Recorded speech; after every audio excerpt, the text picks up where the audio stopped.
Can you think of someone living by themselves through this coronavirus crisis, or as the only adult at home with children? If your answer is yes, then please keep watching. While some people's personalities might help them to cope well during the restrictions brought on by this crisis, others may be struggling with loneliness. So if you know someone in this situation, here are 3 simple and practical tips to help you support them. Tip 1, reach out. Let them know you're thinking of them. Ask how they're doing. It may seem small to you, but this can make a big difference. For someone who spends a lot of time at home in their own company, knowing that someone else is thinking of them is not only encouraging, it also provides an opportunity to connect. If you can't reach them by phone or email, drop a card or letter in the mail. And if appropriate, you could offer to pray for them.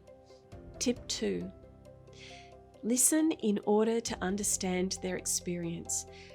Don't presume you know what it's like for them at this time. Listen well and reflect back to them how it might feel to be in their shoes.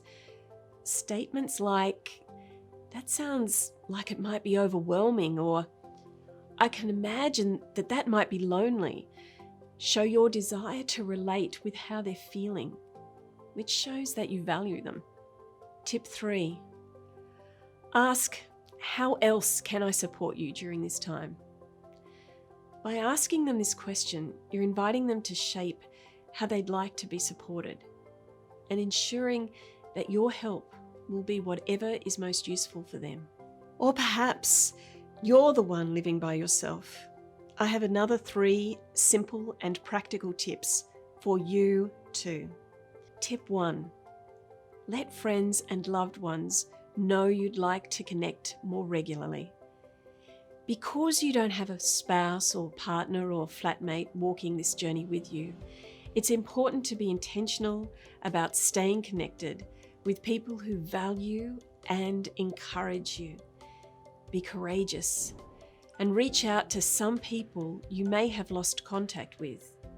Be open to new invitations from people you feel comfortable with.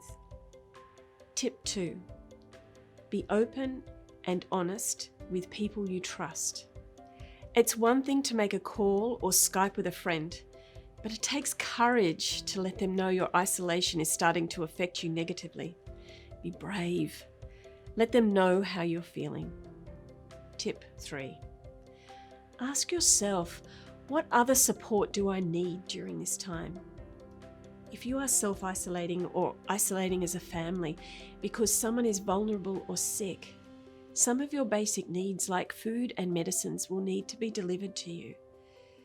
Be honest with your friends, family, and neighbours and tell them what you need. If you are noticing that your mental health is declining, it's important that you reach out to ask for help. Anglicare provides counselling services and helplines for this purpose.